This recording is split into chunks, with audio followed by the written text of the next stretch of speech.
Labbaik Allahumma labbaik, labbaik la syarika laka labbaik, innal hamda wan ni'mata laka wal mulk la syarika lak.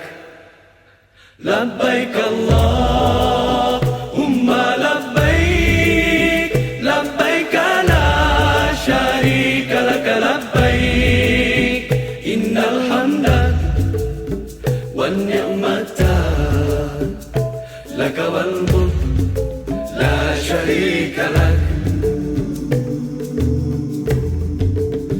Pergi haji artinya menuju Allah yang esa, membawa hati dan diri yang hina, memberi hadiah kepada Allah.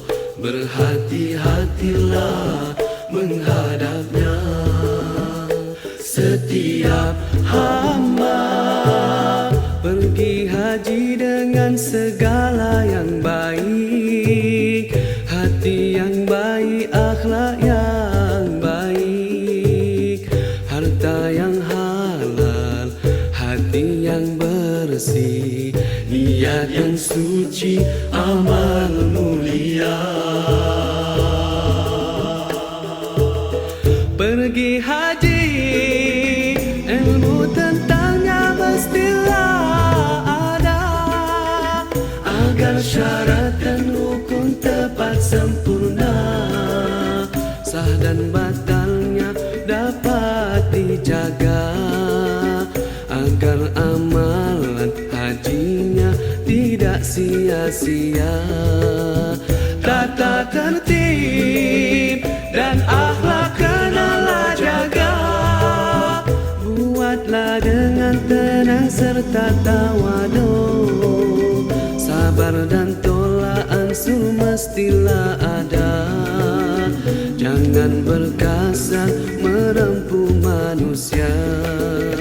Labbaik Allahumma labbaik, labbaik la syarika laka labbaik, innal hamda wan ni'mata laka wal mulk la syarika lak. Setiap hamba pergi haji dengan segala yang baik, hati yang baik, akhlak yang baik, harta yang halal, hati yang bersih, niat yang suci, amal mulia.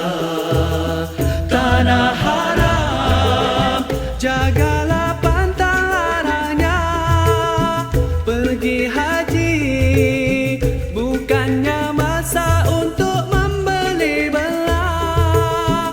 Beringatlah, betulkanlah niat kita. Moga-moga haji kita diterima. Jagalah pantang larangnya yang boleh rosakkan haji. Jauhkan maksiat dan yang sia-sia.